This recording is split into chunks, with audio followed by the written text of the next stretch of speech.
Hey y'all, welcome to episode 13 of the Southern Makes podcast. This is a crafty podcast where I mostly talk about knitting and crochet, but sometimes I talk about cross stitch and kind of get into just whatever I'm doing.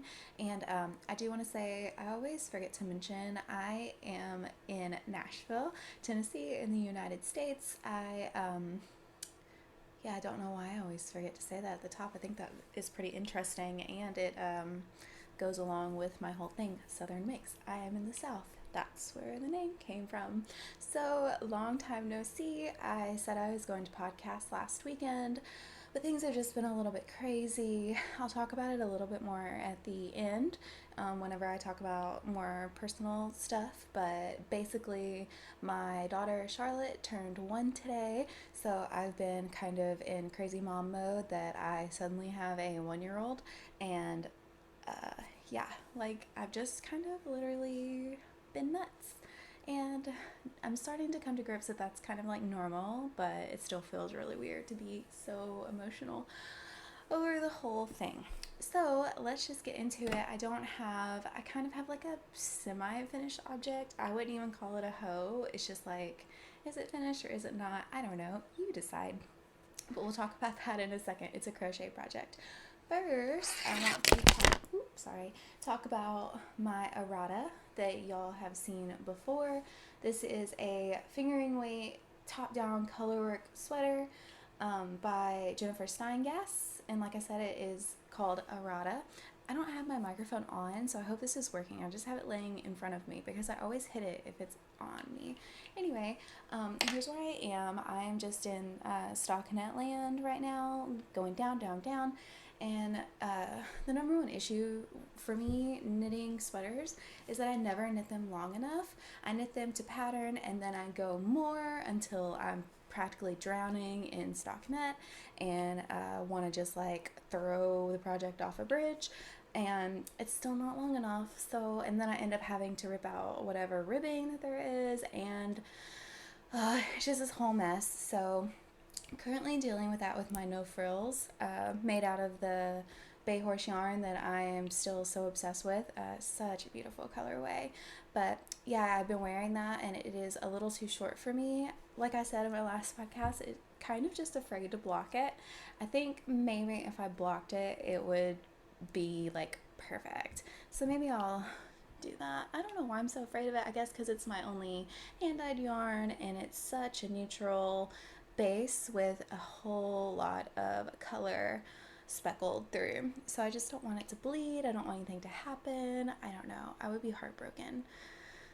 Yeah, but I have been working on this for quite a while, and I think what has tripped me up is that it looks too small, and I'm like on the fence, like 70% sure that it would block to fit me just right.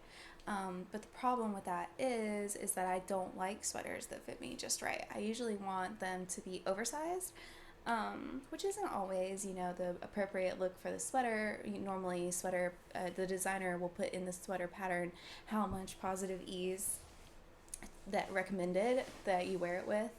I can't remember off the top of my head what this one is. I think it was pretty low. And the size I'm knitting is the 42.5 inch bust circumference, and I am a 42. I haven't measured myself lately, but I usually hover like the 41 to 43 range, so like 42. So it should fit me like snug and just right. But if I could ever, I think I have this much because I don't know why I did this, but I started a new ball, so I might just finish this ball or cut the yarn and start on a sleeve. I really like sleeves. I think they're just relaxing and it's just round and round. They go so fast, or it feels like they go fast to me. So if I did that, maybe I would pick up a little bit of steam on it. And just while we're here, of course, I would still hit the microphone even when I'm not wearing it. So while we're here, trying to find the size. These are my 3.5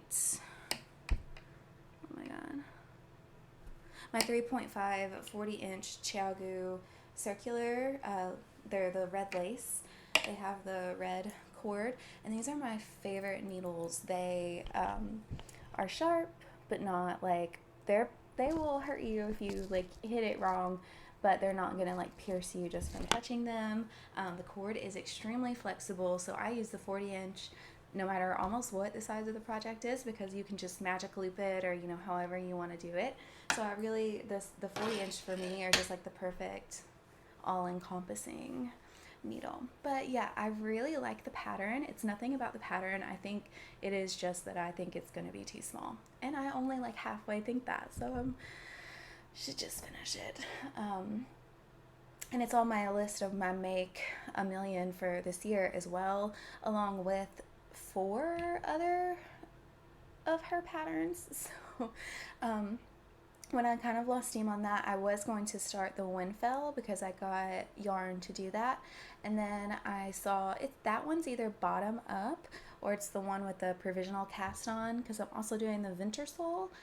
It's either one or the other. One's the provisional cast on, and then one is bottom up. And I've never done a provisional cast on, and I've only done one other bottom up sweater, and I did not like it because it's just really hard to try on, and with how they don't fit me in the length, and the sleeves are too big, and it just seems like after this I just want to like do something that I know is going to work for me, and then do those more difficult ones for me.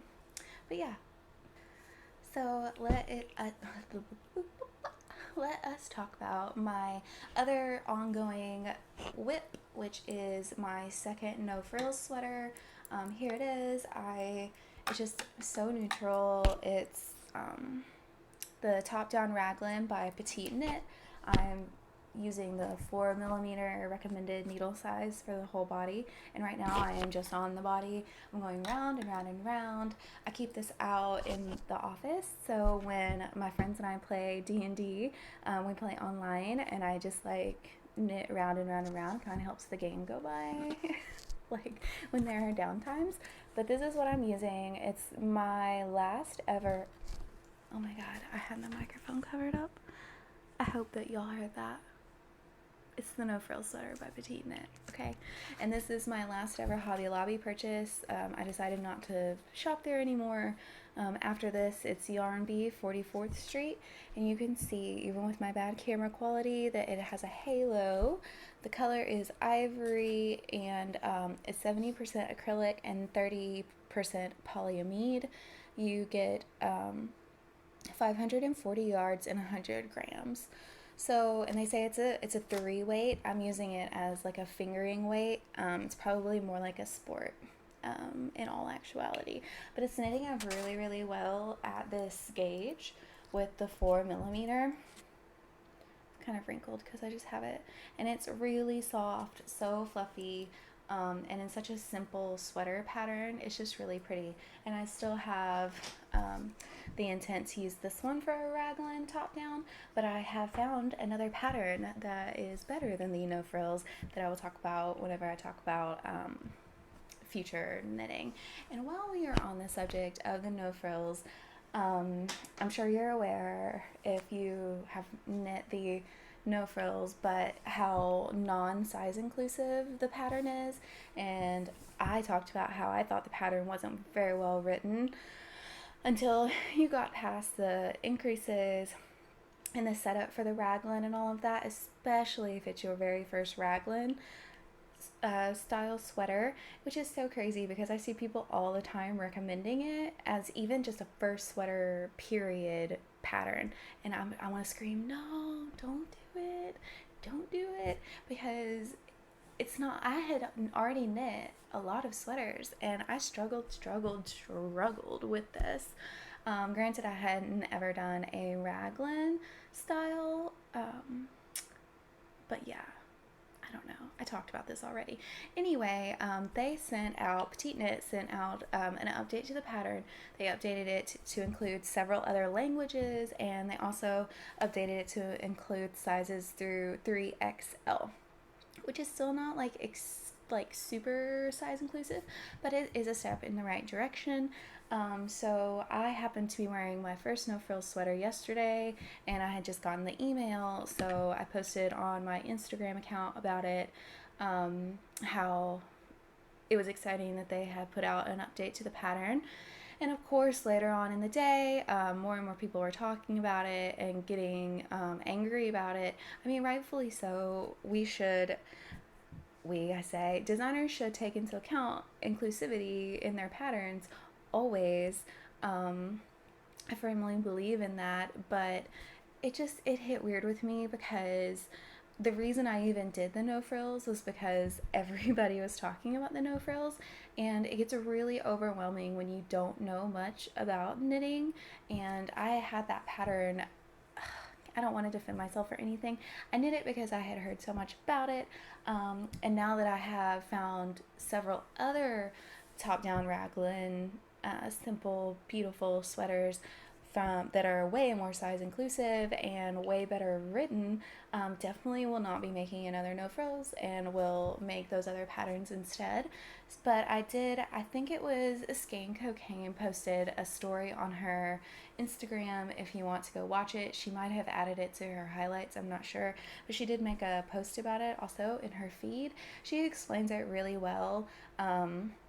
Basically, that designers have, the responsibility to be inclusive. It's the same discussion that's been going on for a while now about diversity and expanding your horizons and being inclusive in general to all different types of people, ethnicity, size. I mean, literally everything. That it's not hard to be inclusive, so why don't you do it? And I totally agree with her. I think it's because I'm literally working on one and had just talked about it. I'm like, I shouldn't be talking anymore about it.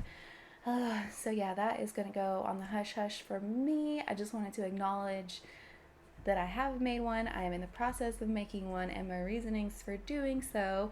And in my future knitting section, I will talk about the other raglan top-down pattern that I am planning on making with the dusty pink color, and the designer and all of that and how I found it.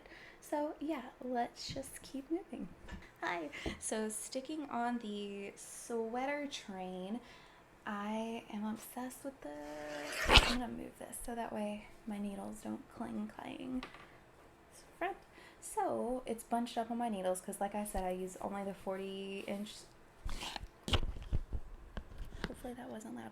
I only use the 40-inch circular, so it's a little bit big. I haven't split for the sleeves yet. But this is Folksy by Melody Hoffman. It is also on my make for 2020, my make list. Top down color work, you can see the fleece stitches and the zigzag, and then it's got bobbles. Just this one little section of bobbles.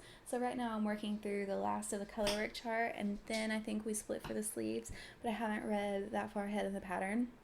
So far, this has been a super good pattern.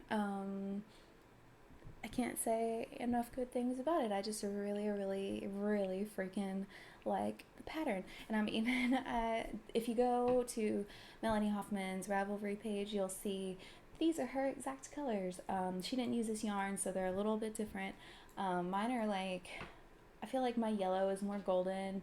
Hers looks a little more subtle and like it would be my ideal if hers would be my ideal, but these are the colors I had to work with. So I just love it. Feels casual, but still handmade, and also, what was I gonna? Oh, getting my color work. I still get to do color work, which is really, really nice. And I'm really enjoying it. So that's what I've been working on, cleansing my palette from the Arata and from the crochet that I'm doing that I'll show you in a second. So just quickly to show you, I'm using Drops Nord, which is a wool alpaca polyamide. Let me make sure. Yep, blend. You get a little less yardage, 186, than you get with the Drops Flora. And then I'm using this color too. And these don't have colorway names. I don't think a lot of their do. Like this one's a mix, it says. And then this one says unicolor. Don't know what that means, but yeah, just these two colors. And then in the fleece stitching, you do alternate with a third color. So I just picked like a cream that I had like laying off to the side because I thought that it looked really well. It was still super subtle and it didn't take away from the yellow.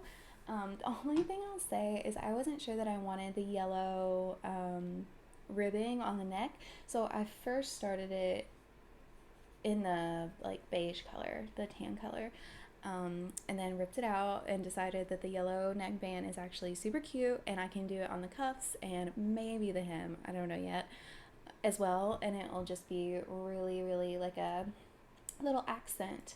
And then one other thing are the baubles. I did I just googled like bobble tutorials because it was really hard. She does have in the pattern an explanation on how to do them, but the very first line is like KBFTB, I don't know, and I didn't understand it. So I just went on YouTube and found a tutorial and followed that, and it was really simple. So these aren't crocheted, they are knit. And once you do it like 1 or 2 times, you are good.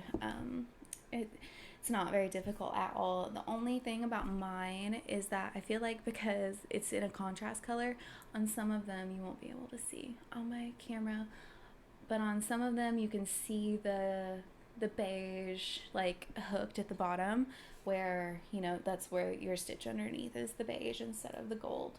So that's the only thing, but I don't care.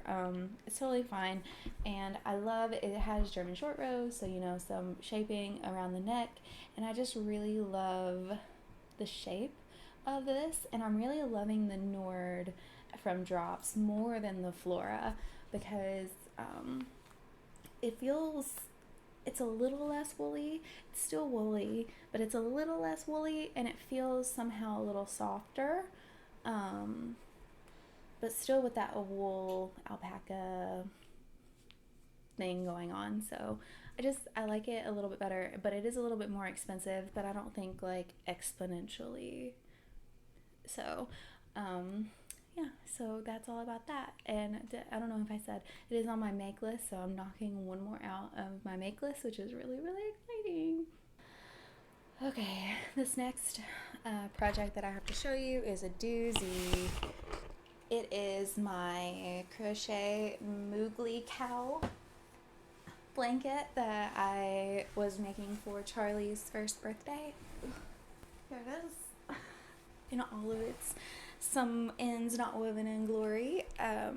So very quickly, I'll just recap that this Moogly, Moogly, she is a very popular crochet pattern designer. She has a Facebook, a website, blog, all of the things, and I think she partners with Red Heart. I'm not sure any other brands, can't remember. But yeah, every year she runs a crochet along, a cowl, for an Afghan. So every 2 weeks or so, she puts out a pattern by a different designer. Sometimes they repeat designers, but it's never a repeated pattern for the whole year. And then you just put them together, and then you have an Afghan. So there is also a Facebook page that is not ran. It's not run by her. It's just volunteer led, but they put out the squares and people can talk, and it's just for the cowl. So if you're interested, of course now they're in the 2020 cowl, which I haven't done, and I'm kind of glad that I didn't like commit to it because I haven't really liked any of the squares yet. They don't like tickle my fancy or anything. And it's so funny because this one did. I love the flowers, and the whole theme for this blanket, once I realized that I wanted it for Charlotte, was that she was born in the spring, so I used all like spring themed colors, and then like a lot of the blocks were flowers. So yeah, it just kind of like worked out that a bunch of them were flowers. And then I did a lot of alternate blocks that were also flower themed for her. So since today was her birthday, I tried to get this all finished to give her, and then ended up kind of not, because I'll tell you why. But let's just go through some of these squares. They are most of them are really intricate. So I used this one. You could have tacked down these petals, but I didn't. And this pattern was super cool because you had the option to do 1, 2, or 3 rounds of the petals. So I did all 3, and I know you can't see, but all the baubles, the center of the sunflower is made out of baubles. So this one was really fun. I really liked it. And then we also did the waistcoat stitch for the border, which looks knit. So pretty. Yeah, so navy, this like silver blue, pink, green. That one's really pretty. Pink and green, and white was my joining, and my, like, if I needed like a fourth or fifth or just a different color. Like this one's one of the more simple ones, and it would not block out. And I did use, this is before I jumped on the yarn snobbery train, so I used Vanna's Choice, which is, I'm pretty sure it's just 100. Oh, look at this one. Oh, I've been showing you the back. Nope, I just joined this one backwards. I joined all of the... This isn't just my luck this week, but this one is really pretty. Wow. Oh, so pretty. I'm obsessed. So here's some more. I'll have to show you my favorite one. This one. It's a paid pattern. It was one of my alternate blocks. I would love to do an Afghan just out of that block, but I'm pretty sure that took me forever. This is another one of my favorite ones. So cute. Those little flowers all have baubles. So cute. This is a really big blanket, and it's really heavy. Okay, so we're back at the beginning, but the only thing is that I decided, let me see, I decided to do that giant middle square. That is Sophie's Garden. I don't know who the designer is, but it's Sophie's Garden, which has its own cowl along with it as well.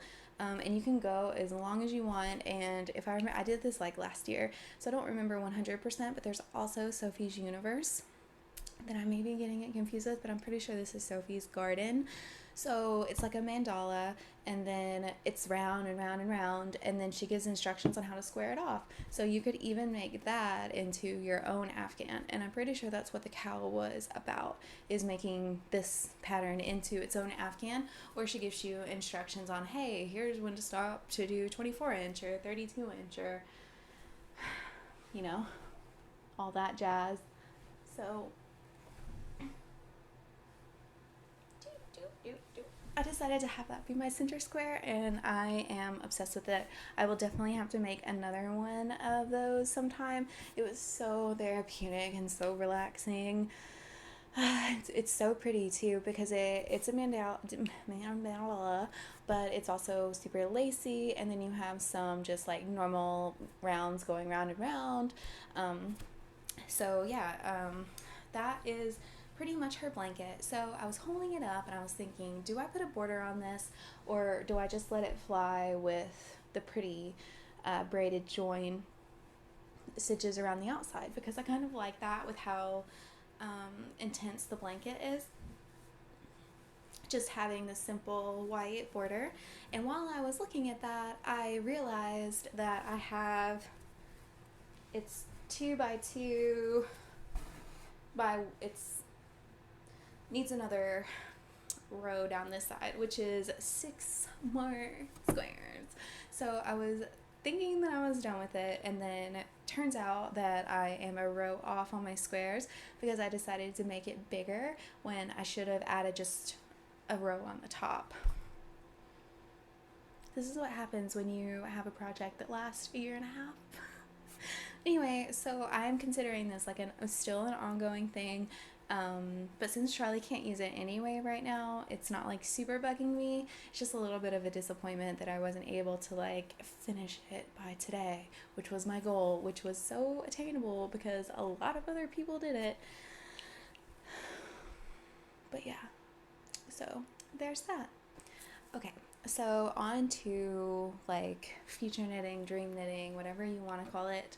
The pattern that I was talking about, that is top-down raglan. So instead of the no frills, I'm going to knit this one, and I'm going to butcher both of these names. It's the Trescao jumper by Anna Dervout. Hopefully I hit that like somewhere on the noggin, but it looks like it's supposed to be cropped. I will be knitting it just completely, my length that I like, because I cannot imagine that I will be wearing anything cropped ever unless somehow I get into shape.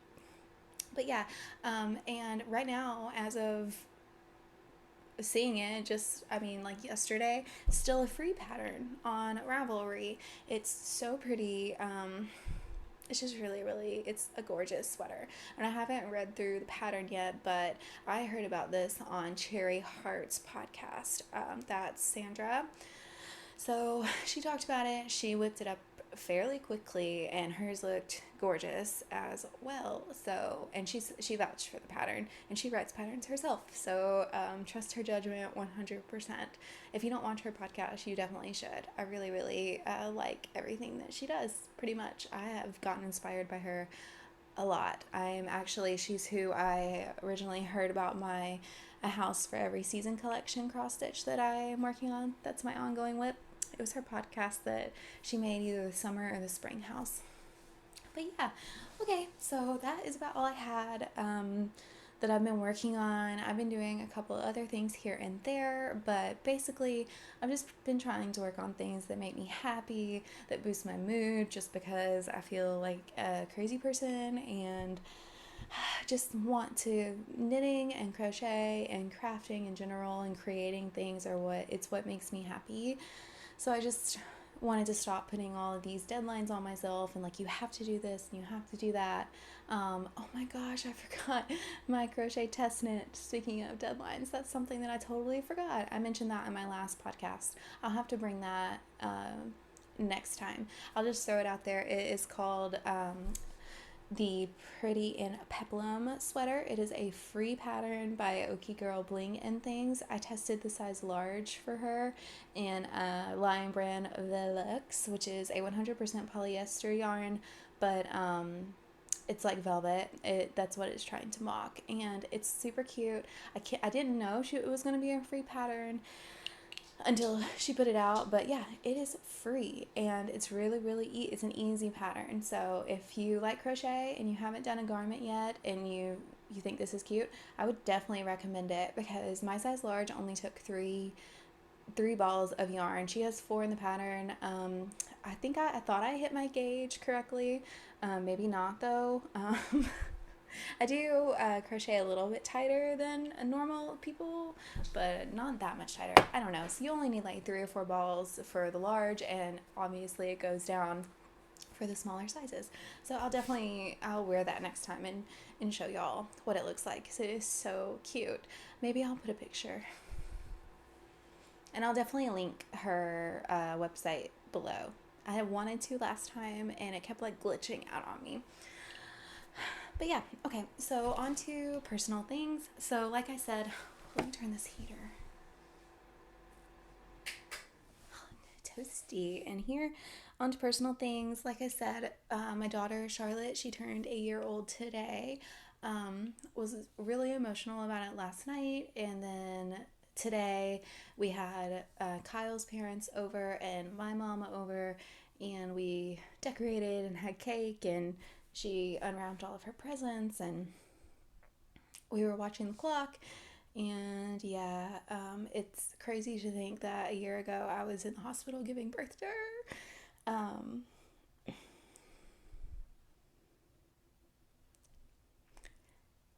It's just extremely emotional for me, and it's even more so because she starts daycare. I've been staying home with her this whole time. She starts daycare on Monday. So I understand why I'm so emotional, but it just, when you're in the moment, it's kind of like, I wish I could stop just being nuts, but I get it. And when I look back on it, I'd be like, at least you didn't I don't know, cast on 25 sweaters or spend $3,000 on yarn. I don't know, something crazy, at least all it was you went on a rant on Twitter. But yeah, so that's that. She does start daycare. We got her a cute little backpack.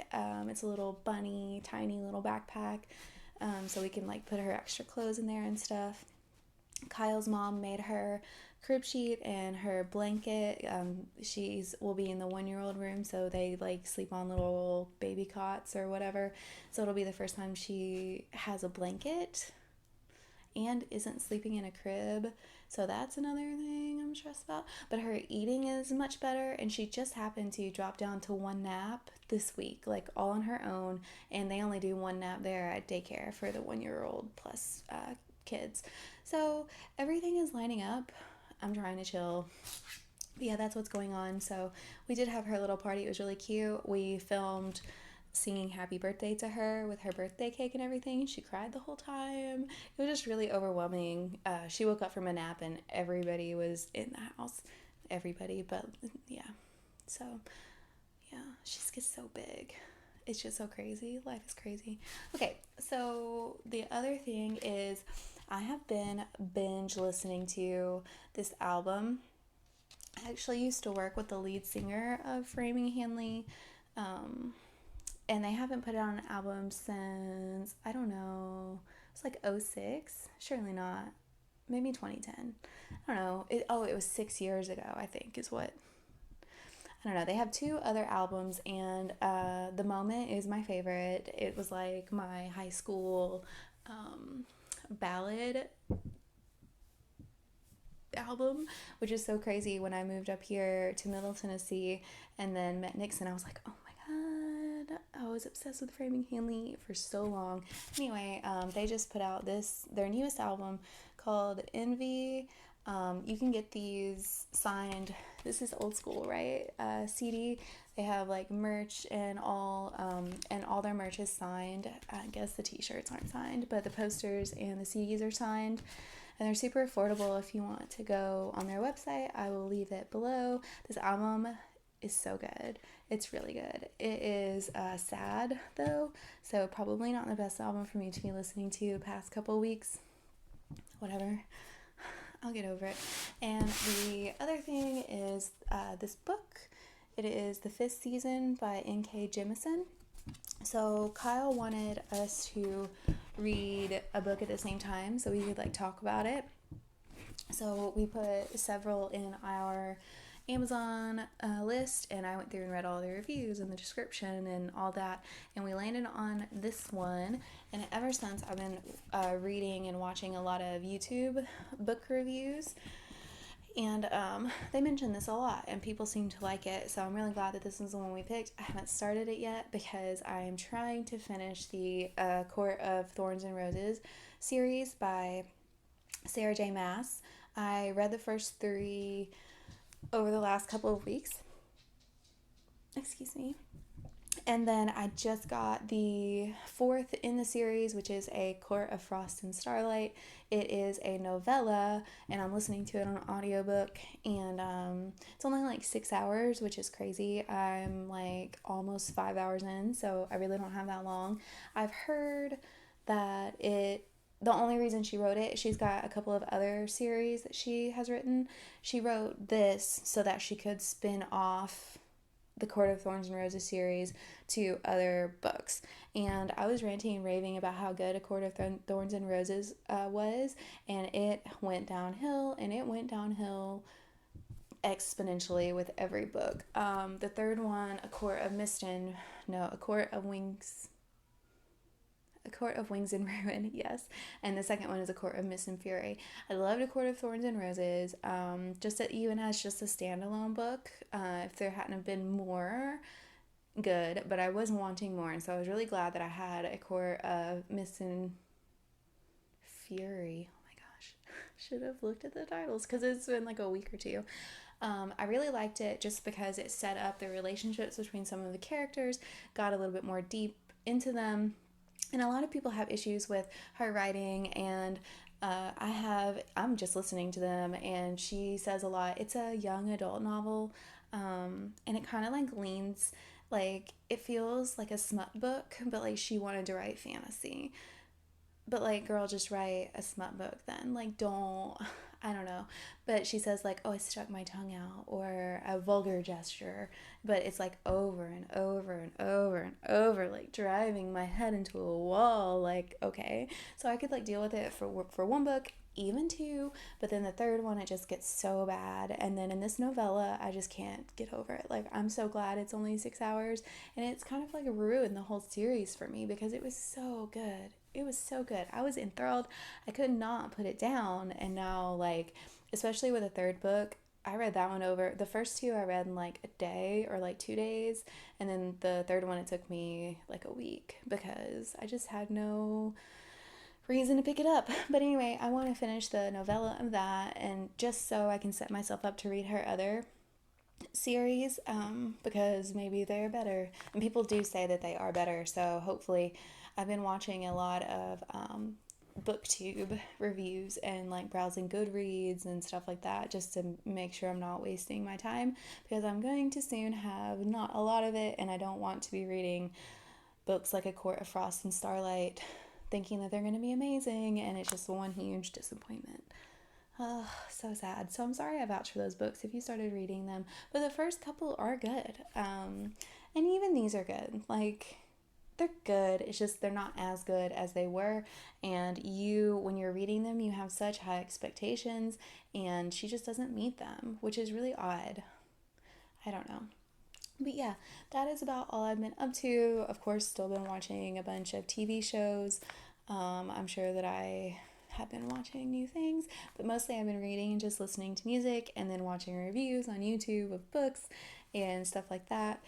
Yeah, so thanks y'all if you stuck through this entire thing. I really appreciate it, and I'll see y'all next time. Bye.